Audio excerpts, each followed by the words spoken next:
Welcome to Live Daf, your online Daf Yomi Shir. Shalom, welcome back to today's Daf, Pesachim Samachay. We are 2 lines from the top of the Amud. Yotasa Kas Rishayna V'chulu. So Mishnah described the 3 shifts that were involved in being Shoichet and Makriv the Korban Pesach. We're learning from a Pasuk, V'shachtu Oisoi, Kol Kahal Adas Yisrael, 3 references, Kol Eidan Yisrael, denoting 3 shifts, 3 groups that were involved in the Akravas Korban Pesach. And the Mishnah tells us that the 3rd and final group was actually very small. It was a smaller number, and when they had to say the Hallel during the Shechita, they didn't even get up to Ahavti Ki Yishma Hashem because they completed so quickly due to the small size of that group. Tana, we learned in the Brayta, this is a Tosefta Perek Daled, He Nikras Kas Atzlonis. That 3rd and final group was called the Kas Atzlonis, the lazy group, because they delayed up until that point. It says the Gemara V'Halei Sagi the Lav Hachi, but it's not sufficient without it. Meaning, you need to have 3 groups. Why do we hold them in such low regard over there? Atzlonim, they're lazy. Well, we have to have 3 groups. It's a requirement. It says the Gemara My Havelula Mevad. What then should they have done? Afilu Hachi. Even so, yeah, you need to have 3 groups. But who told you to be part of the 3rd? Afilu Hachi Iboilahu. Who's Ruzin Afshayu? They should have hurried up. Zrizus mandates that you be with the 1st or the 2nd. No, wait till the 3rd group. Sure, you need to have it as part of the process, but it's your choice which group you want to join. Kedesanya, like we learned in a Brisa, a similar concept. Rabbi Yehuda Basam Ublei Bursi. The world cannot function. Society can't function without a basam, one who is engaged in selling besamim, ubelei bursi, or without a tanner, which is a very, very foul-smelling profession. Ashrei mishum nasei basam. Lucky is the person whose profession is a basam. He engages in selling besamim. Oilai, woe to the person mishum nasei bursi, to the fellow who's a tanner. Sure, the world needs both, but lucky is the person who fulfills the role of the basam as opposed to the role of the bursi. Same thing here. Sure, 3 groups are needed, but better join the 1st or at least the 2nd with zrizas rather than waiting for the 3rd. V'ef shelo ilam, and likewise the world cannot exist without b'loi zcharim, b'loi nekevos.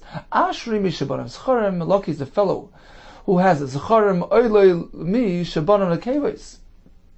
Oy to the person who's banim and nekevos. I saw a pshat that the Zachar is a provider. That's the nature of a man, to give, to be a mashpia. And the Keva is a makabela, she's a receiver.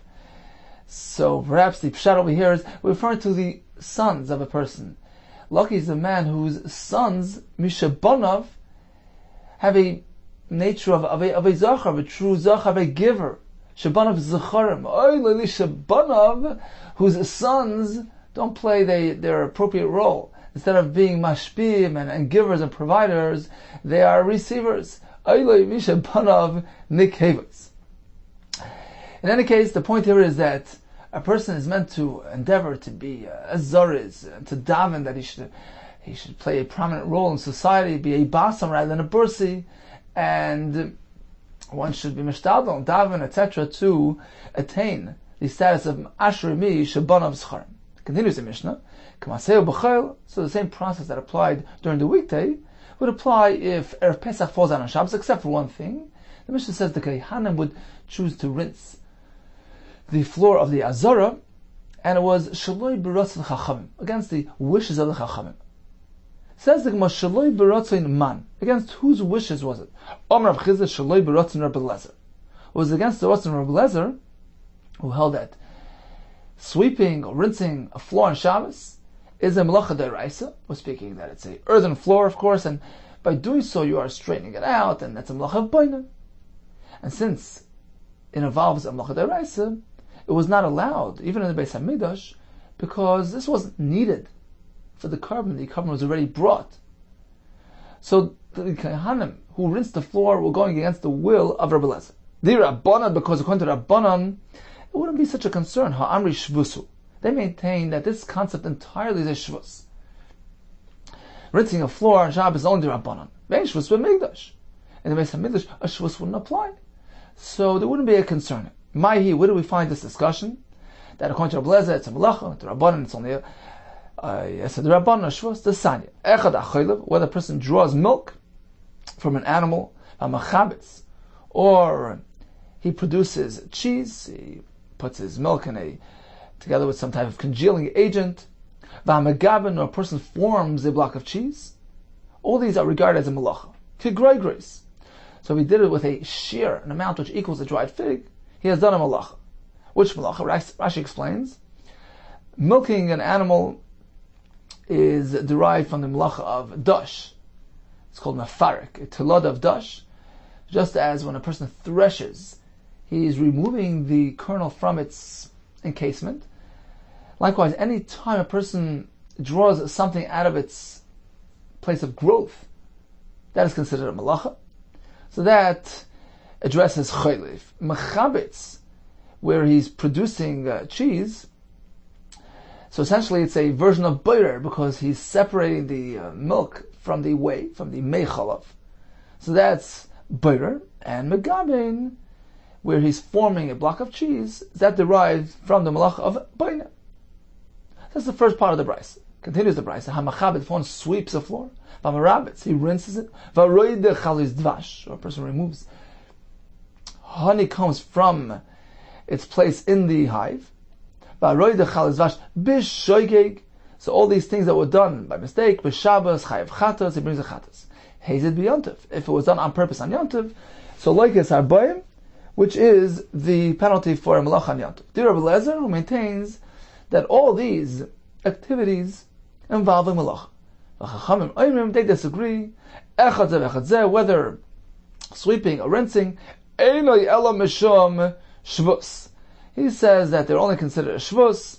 They're not a deraisa, and the same thing regarding removing the honeycombs.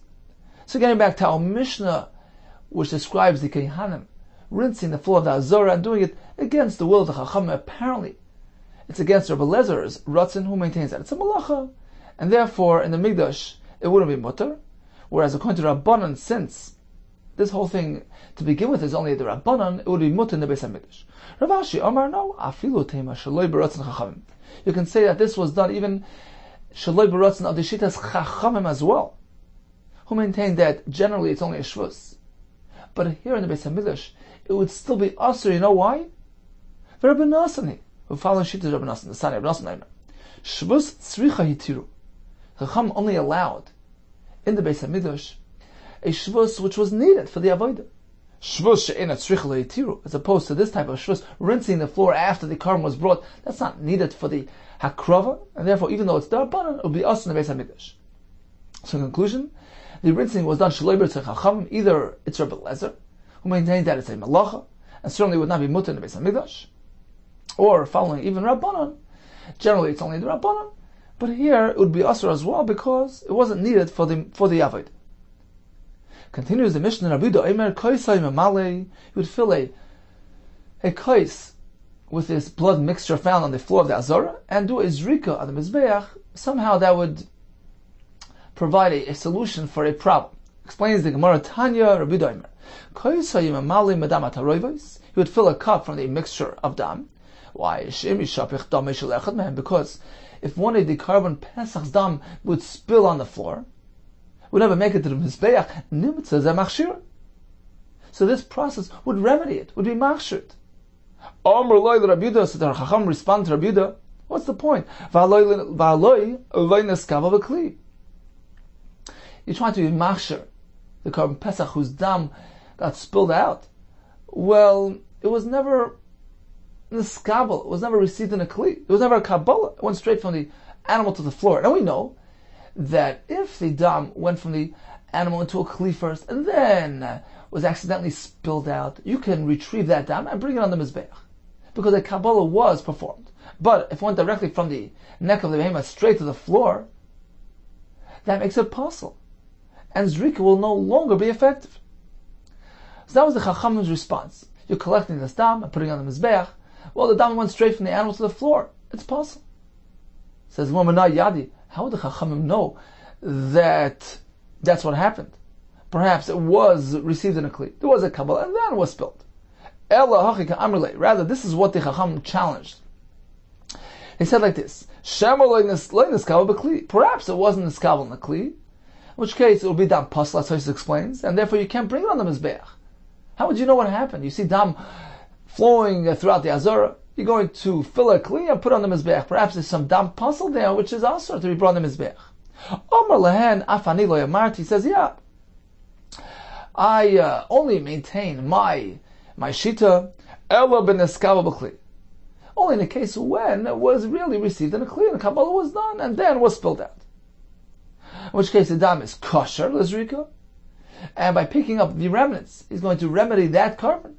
That zrika will be a zrika ksher, he can eat the carbon pesach. Mano yada, how would Rabbi Yehuda know whether the dam lying on the floor was already in a skabel in the kli? Kahanim is reason him. He relies on the nature of the kahanim, there's reason, and surely we can be rest assured that they were makabel the dam. It never happened that the dam would go straight from the tzavar to the floor, straight from the neck to the ritzvah of the azara, and at worst, the dam was first in the skabel, then somehow ended on the floor. Is reason, okay, if they have this zrizis nature, how would the dam get spilled to begin with? Agav is zrizus sayu. The avdi, for that very same reason, because there's reason and they're hurrying back and forth, mishtapich. The dam can slip out of their hands, and the kli end up on the floor. So Vidu's response was, we're speaking about dam which is kosher l'zrika, because we can assume with confidence that the dam was always niskabel in the kli prior to having been spilled out. The kahanim has reason, and due to the zrizas and the hurrying, the dam which was in the kli in their hands perhaps slipped out and on the floor, and therefore go collect some dam, in which case you're going to be machshir that carbon pesach, collect the dam, and do the zrika on mizbech. Okay, let's take a quick look at Rashi here. So we back up around 6 or 7 lines in Rashi. You'll see Rashi begins with she'im nishpach domish lechem. This explains Rabbi Yehuda. What was the point of collecting the dam and doing zrika? Because if one of the dam of one of the carbon got spilled out, nishpach echad an haaretz v'lo nizrak l'men l'mizbech, and there was no zrika done, nimtza kaisa machshiroi. This kaisa will machshir that carbon. Sharei mu'urav b'ay min nishpach. Although there's lots of dam in this kli, it's a taroivus, but we hope that there's some of that dam in here as well, and now the carbon pesach will be kosher. The Chacham responded, okay, shema lo neskabel b'kli. Oiseh shata roitza lahachshir. Shema lo neskabel b'kli. That carbon pesach which you're trying to help, perhaps the dam never made it into a kli. V'sugla mahani le zrika. And zrika doesn't help any longer for such a case. Esnan nishpach mitzavar behema l'ritzpa. If the dam went straight from the tzavar of the behema to the ritzpa, ba'asafa, and he collected a puzzle. B'zvachim perik sheni. Af ani lo yamarti. So the reader responded, well, yeah, I was only speaking in the case where it's going to help when it was accepted in the kli. How would he know that it was received in the kli? He's speaking about chances. He doesn't know what's going on. Maybe something got spilled. So how does he know what happened? He doesn't even know if it was spilled. Certainly, he doesn't know the circumstances. Since he's come to Masakin, how's it going to fix it? Perhaps it wasn't a skabel. And the answer is, there's no concern that they weren't makablet. We assume that they weren't makablet. And therefore, Zrika would help. The next Lashon Rashi goes with, similar to Tosfos, that the concern of the Chacham was, well, maybe it wasn't the skabel and the kli, and then it's dam pasel, which doesn't allow us to be zerikid. And his response was, yeah, we assume that the Gehanim are proficient in what they're doing, and they always would make sure that the Kabbalah was executed. However, afterwards, due to the hurrying to and fro, the kli could have slipped out of their hands, with the dam ending on the floor. Continues the Gemara. Fine. You're collecting some of the dam, putting in a kli, hoping that the dam of that carbon that went missing is to be found in this kli. But there's some other dam here as well, and actually most of the dam is not from that carbon. We learned yesterday how many karbanos were brought on Erev Pesach, And there's lots of dripping dam there. Dam atamsis means the remnants. We have the initial flow of dam out of the animal. That's the dam that contains nefesh. That's considered proper dam, kashal izrika. But then we have the remnants inside the animal. That's called dam atamsis, which eventually drips out. And that's considered dam pasul. So if you collect this mixture in the kli, most of it is going to be dam atamsis, which is going to be mevatel, that small portion of dam nefesh from that specific carbon which you're trying to help. And that portion will be bottled in the dam atamsis. So what are you accomplishing? You have lots of dam atamsis mixed into this kais. Says the Gemara, Rabbi Yehuda Tamei. Rabbi Yehuda follows his shita. The Amar, dam atamsis, dam ma'al yehu. Even dam atamsis is considered proper dam, high value dam. In which case, there's no concern of it being mavatal the other dam, the sanya. Dam atamsis ba'azara. If a person should eat dam atamsis, he gets malchus, but does not get curse. Curse only applies to proper dam, dam hanefesh. That's the shita of the chachamim. Rabbi Yehuda Omer, bihi curse. Even dam atamsis generates curse. So we see clearly, according to Rabbi Yehuda, dam atamsis is considered proper dam, and therefore there's no concern. V'omer b'lezer. Didn't he say that moed Rabbi Yehuda linin kapara sheinu mechaper? All the Rabbi Yehuda says if a person eats dam atamsis, that generates curse. But when it comes to kapara, you need real dam hanefesh. Dam atamsis is not mechaber. Shenemar ki adam hu b'nefesh yichaper. So you see that kapara is related and associated with dam hanefesh. Dam shanefesh yoytzaboy mechaper. That initial flow, that initial dam, that spurting of dam, which contains the nefesh with it. So the dam that comes out with the nefesh, mechaper, that can be used for the kapara and the mizbech. Dam she'ein nefesh yoytzaboy eino mechaper. But dam, which doesn't contain nefesh, so it's not that first flow which contains the nefesh with it. The remnants of the dam atamsis, that's not mechaper.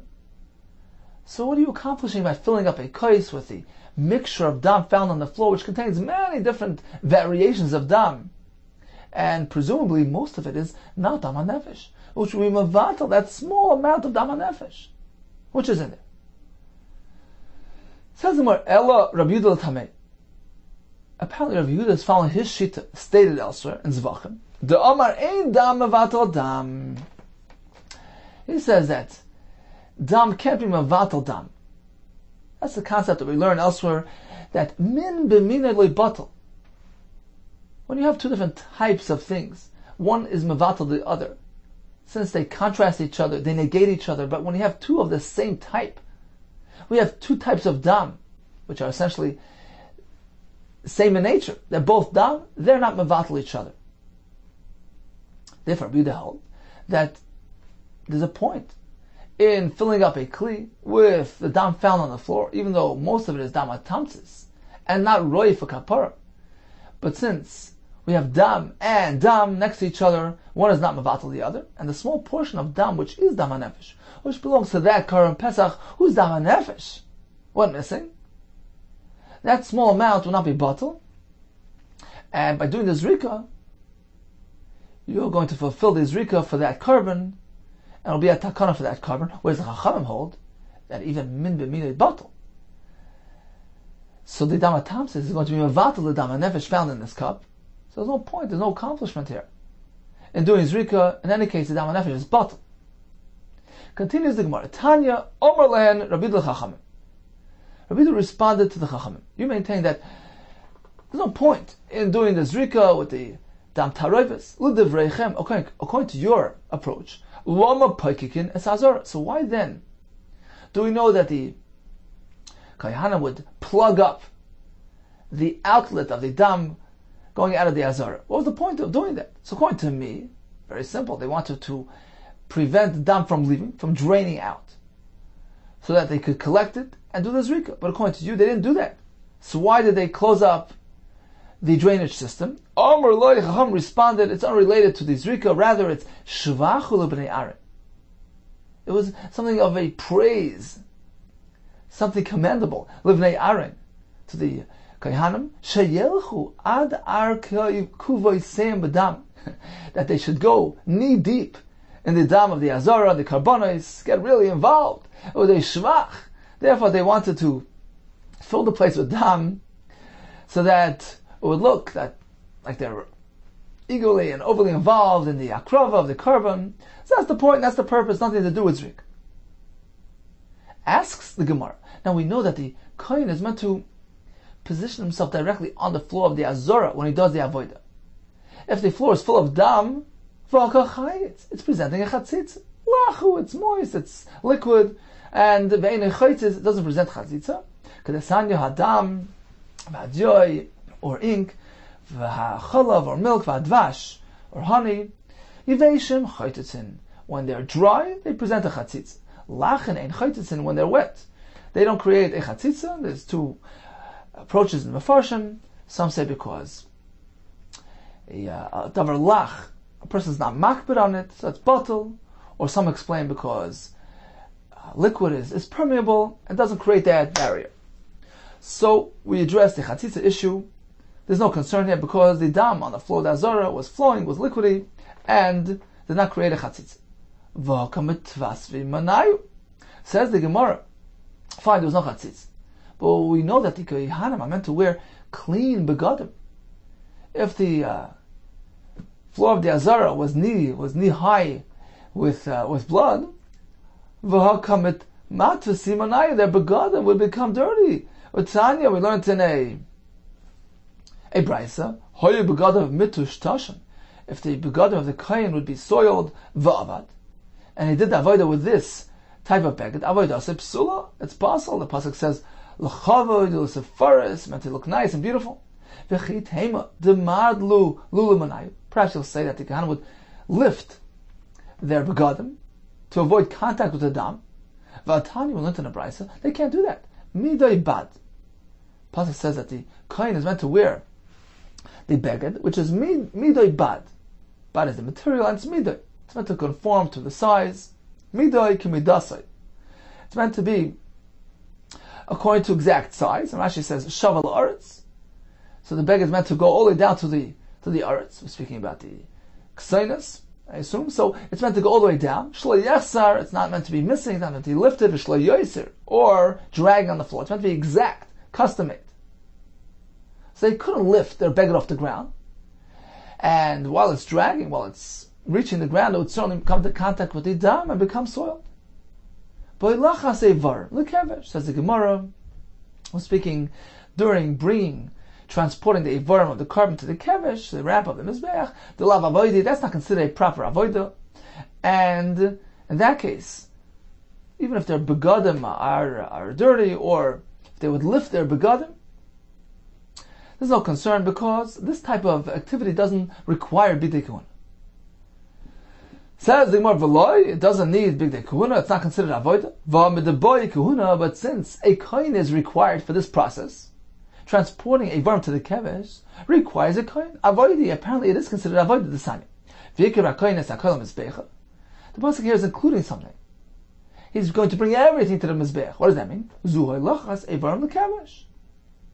It's coming to cover transportation of the ivarim to the kevesh as well. Not only the dam to the mizbech is considered avodah, it must be done with a kohen, but even transporting the ivarim to the kevesh needs to be done with a kohen. Apparently, it's considered avodah. Elo b'lachas etzim maroch. Apparently, they walked on the dam by lifting their godim when they were engaged in transporting the eitzim, the firewood, to the marocha, to the arrangement on the mizbech. The avodah, that's not called an avodah. Says well, but how do they do the rest of the avodah? But when it comes to transporting the ivarim to the kevesh or bringing the dam to the mizbeach, still, how will they walk? So fine, when it comes to non-avoid activities, they have a solution. They lift their begadim. But when it comes to halach of the dam or halach of the ivarim, how will they walk through the dam, which was on the floor? The maskiya is to be. They would walk along platforms. Rashi says there was these. It's the boy shel binyan hayusham. These stone structures. Varein karitzpan. They regard it like the floor. They don't pose a chatzitza concern. So they would walk along these ramps, along these structures, while they were engaged in avodah, bringing it down to the mizbeach, etc. In which case they were in an elevated position and beyond the reach of the dam, which was knee deep in the Azara. But when it comes to other activities like bringing the eitzim, etc., then there's no concern to begin with because they can just lift their begad. So this was the response of the Chachamim. Why would they close up the drainage system in order to fill the Azara with dam, which was a shvach? Regarding chatzitza, there's no chatzitza because it's davar lach. Regarding getting their clothing dirty, the Gemara concludes that they would walk along these ramps to avoid contact with the dam. How would they hang the carbon, remove the skin, they would tear open the carbon, take out the emurin, nosna magis, laktiram, place it in a magis, this container, to be makter. The Gemara is assuming that it's the Yisrael, the owner, who is doing all these things. Why would the Kohen have to engage himself in tearing open the carbon, etc.? So he would place the Yisrael would place the emurim inside the magis, leaktiram, to makter them, which sounds like the Yisrael is going to be the makter. Atu, is that the case? Atu, hu gufa, you have a makter, the Yisrael is doing the aktara? We know that the Kohen is meant to do the aktara. Rather say like this. It's not the Yisrael who's going to do it, rather he's going to place it in the magis instead of v'iktiran. As the Girsa now Mishnah, he was maktir. No, ema lehaktiran. It's prepared. He's preparing it for the Kohen to be maktir the emurin on the mizbech. Yotzer kas rishoyna. The Mishnah tells us that they completed the process, and the first group went out, and on the Shabbos they would have to stay in the waiting area, and afterwards, when Motzei Shabbos arrived, they would pick up the Karban Pesach and bring it home. Tana, we learned in a Brayso, kol echad ve'echad noitim pischai ba'iroi. Every owner would take his animal, place it in the inside the oyer, its skin, carry it together like that, umafshel achayr, and sling the animal, hang it behind him. Amar Rav Elish, Rav Elish said, tayus.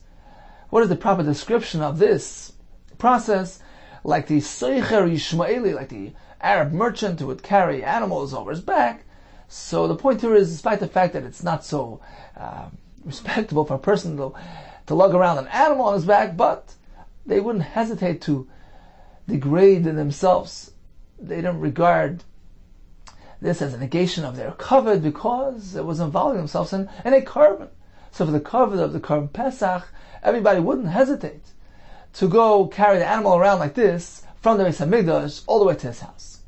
Hadron alach taben nishchat. Continues the Mishnah. Elu dvarim b'Pesach. Now we know that a Karban Pesach can be brought even on Shabbos. It's Deicha Shabbos, as we were going to learn in the upcoming Gemara. It says the Mishnah, the following parts of the Karban Pesach process would be done even on Shabbos. Elu dvarim b'Pesach Deichnas HaShabbos. Shechi Tasei, even though it's a malacha. Uzrikas Damai.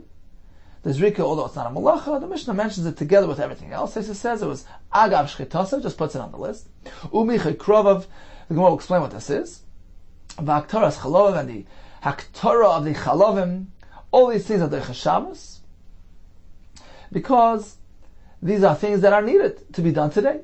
Avot Sliyaseh, but it's roasting, V'adachas Krova, and it's rinsing of its insides, Einan Deichas HaShabbos, they don't override Shabbos, and you must wait until Motzei Shabbos. Hakavasai, likewise, carrying the animal through Shesarabim, although it's only the Rabbanim, because Rashi says, we know, Chaynoi says, Atzma, living being, lifts himself a bit. It's not considered dead weight, and it's not considered true carrying on Shabbos, it's only Malacha. Still, that couldn't be done on Shabbos. Hakavasai, or transporting the animal from outside the Tchum, Vachatichas Yabaltoi, or removal of its wart. Rashi describes this as being done derech shinoi. He removes it with his teeth, etc. So even though it's not a malacha deraisa, all three things here are not malachas. Ein deichnas Shabbos, they don't push away Shabbos, and the point here is because you have the option of arranging these things before Shabbos. Since it wasn't really necessary to be done today, it doesn't justify Chilul Shabbos. Rabbi Lezer disagrees. He says anything that's associated with the mitzvah, with the carbon, can be done on Shabbos, irrelevant of whether you had the option of doing it before Shabbos. Rabbi Lezer, I'm not doing. Rabbi Lezer, I'll prove it. I'm going to apply a Kavachem to prove that even these things are Deicha Shabbos. Since we find that even Shchita, which is certainly a Malacha, We just learned it is Doicha Shabbos. Elu shehein b'shem shvus. These items carrying through Rishus HaRabim, bringing from outside the Tchum, removal of its worth, which are merely a Shvus Rabbanan. Lo Yitchus HaShabbos. Are they not going to be Doicha Shabbos? Certainly they will. Amalei Rabbi Shua. So Rabbi Shua and likewise Rabbi Kiva are going to disagree with him. They're going to hold that only something which is part and parcel of the carbon and only could be done today, something which could not have been done before Shabbos, only that justifies Chilul Shabbos. And they're going to engage in a debate. Yom Tov will prove the point. Although we allow malacha on Yom Tov, one could be sheichet, could be mavashal, could bake, even though it's an av malacha, it can be done. L'tzorech oichel nefesh. V'asa by mishum shvus, but you can't engage in shvus. Suppose you need to bring an animal from outside the tchum to eat it on Yom Tov. You can't do that. Apparently, even though it's a malacha deiraisa, but if it's needed for Yom Tov, and you could not have done it before Yom Tov, that allows, that justifies. But something which could have been done before Yom Tov, even though it's only a shvus, you can't do that on Yom Tov. What's going on here, Yeshua? How are you comparing the two things? You're comparing Yom Tov, which is not a mitzvah activity, it's for his own personal use. You're comparing it to Korban Pesach, which is a mitzvah? What's the proof? From Rishus, something which is merely a arbitrary activity, it's just a non-mitzvah activity, mitzvah to Korban Pesach. He was speaking about a mitzvah. Anything that's associated with the mitzvah can be done even on Shabbos, whether or not you had the option of doing it before. Hey, Rabbi Kiva responded and said like this: Hazah techich. I'm going to prove from Hazah, applying the word of the paraduma. Shuri mishum mitzvah, even though it's a mitzvah. Rashi says we're speaking about a person who is a tzmei meis. His seventh day fell out on Erev Pesach, which is Shabbos. He needs that hazah to enable him to eat the Korban Pesach. It's certainly a mitzvah to enable the Korban Pesach, but it can't be done. Since it's a shvus, why is it Issa D'Rabbanan? Rashi says it looks like you're fixing, Mexican, Mesakin, Gavra, you're Mesakin the person. So in any case, hazah is a shvus, Issa D'Rabbanan, and despite the fact that it's being used for the sake of a mitzvah, it's a Shabbos. So what do we see? Af'ata, you as well, al titma leilu. Don't be surprised about these items that we mentioned earlier, carrying the Korban Pesach through the street, etc.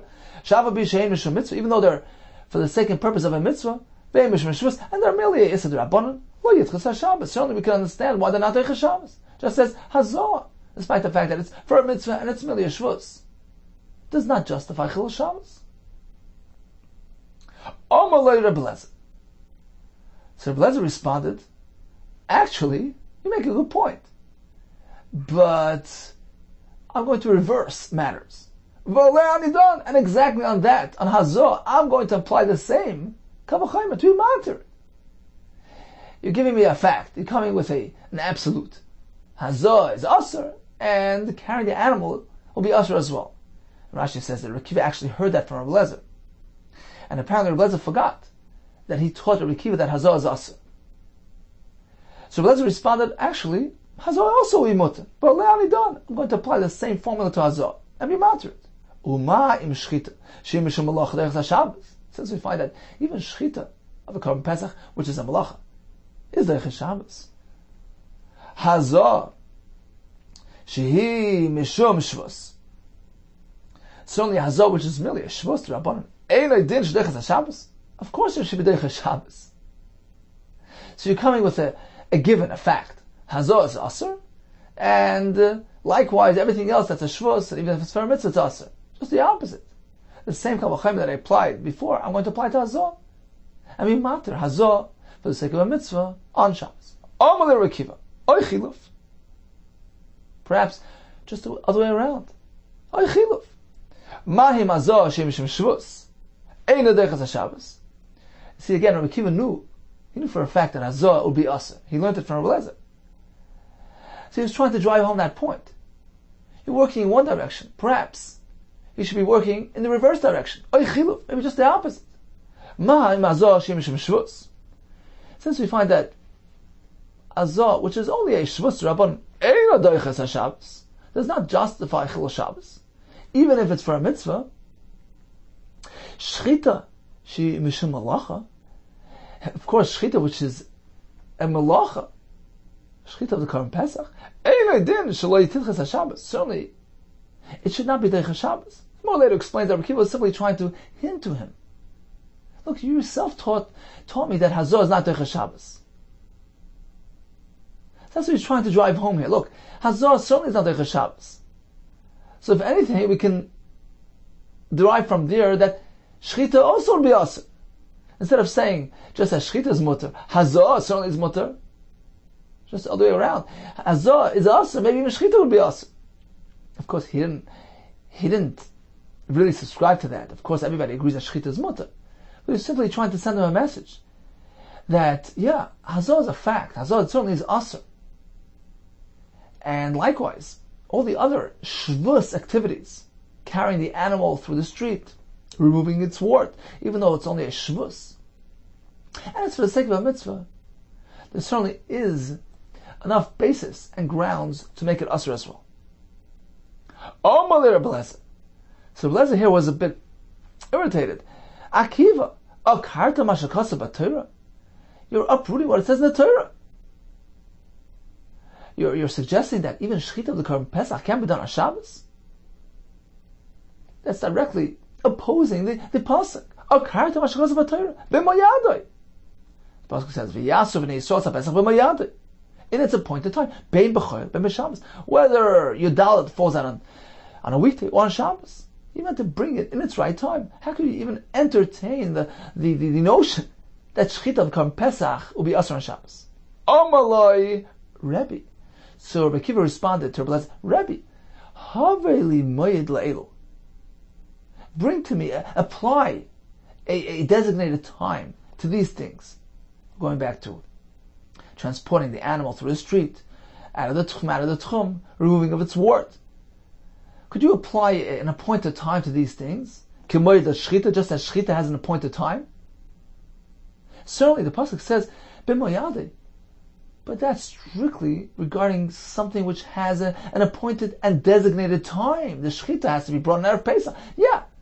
So that happens even on Shabbos. But when it comes to other things, that can easily be done before Shabbos or before Yom Tov. You cannot justify Chilul Shabbos to allow those things. And as Rashi points out, a similar thing we can say regarding Hazor. You see, Hazor is really something that could not have been done yesterday. So why is it Asr on Shabbos? It was the seventh day of this person's sequence. Now he needed Hazor. He couldn't have it yesterday. So Rashi points out that Hazor is also not going to be Deicha Shabbos because Lav mi gufei de Pesachi. It's not part and parcel. It's not an integral part of the Korban Pesach. It's merely a preparation, a preparatory act. And therefore, only something which is actually process of the Hakrava will be Deicha Shabbos, but not Hazor. So this is in line with Rabbi Kiva's Shita. Not necessarily is everything that's coming to allow and to enable and to prepare for the Korban Deicha Shabbos. Number one, it has to be something which is a necessity for today. But something that could have been done yesterday doesn't allow Chilul Shabbos. Like transporting the animal from Rosh Hashanah, from outside the Tchum, removing the Abelas. And a similar concept will apply to Hazor as well. Since it's merely a preparation, it's not an integral part of the Korban, it's Lav Migu for the Pesach. Even though in this case it had to be done today. It still in all will not be Deicha Shabbos. So that was his response to Rabbi Lezer. Shechita. Yeah, that's an integral part of the Korban. And that could only be done today. And that's Deicha Shabbos. But everything else, even if it's only the Rabbanon, will not be Deicha Shabbos. And indeed, the Mishnah concludes with a klal, a general formula of Rabbi Kiva. Kol malacha she'efshel la'asos erev Shabbos. Any malacha that could have been done before Shabbos, eina doiches haShabbos, does not justify Chilul Shabbos. However, shechita she'i efshel la'asos erev Shabbos, shechita which cannot be done before Shabbos, Erev Pesach is on Shabbos, has to be done today, b'moyadoi. Of course, doicha es Shabbos. So in conclusion, we have machlokes in our Mishnah, according to Rabbi Yehuda, anything, even machshirei mitzvah, something which is needed to prepare for a mitzvah, and could have been done yesterday. He holds that just as the mitzvah is doicha Shabbos, the Korban Pesach is doicha Shabbos, the same thing we have by Bris Milah, the Milah is doicha Shabbos, anything that's being machshir, enabling, preparing for that, is doicha Shabbos as well. What Rabbi Akiva holds depends on the situation. If there's no choice, if it's something which is part of the mitzvah and can only be done today, then that's considered an integral part of the mitzvah and is doicha Shabbos. But otherwise, it won't be doicha Shabbos even if it's merely ishmas. Okay, let's make a quick chazar of today's daf. The Gemara began by describing the three groups, the three shifts involved in the Akrah, the Korban Pesach, and the third group, that small group, was called Kas Atzlanis.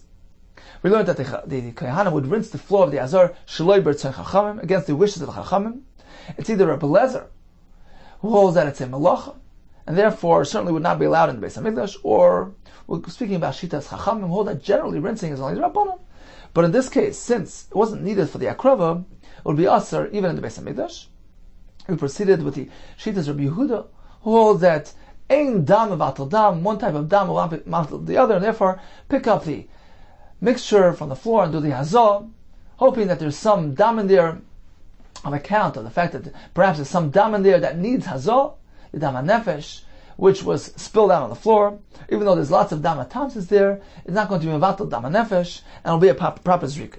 Chacham say there's no point in doing this because, this dam is avatal the other, and since most of the dam in this kli is unsuitable for hazah, zrika, there's no point in doing it. We learned that the Kohanim would actually travel on the itztabois, these platforms, when they're doing the avodah, because otherwise they couldn't lift their clothing to avoid contact with the dam, because the big kuna meant to measure up exactly as meant to be. So they would have these structures in place to allow for the Kohanim to do their avodah. And concluded with the Mishnah, which has a machlokes regarding what is doicha Shabbos, according to Rabbi Yehuda, anything, and according to Rabbi Akiva, only something which could not have been done before Shabbos. Be well, and hatzlacha Rabbah.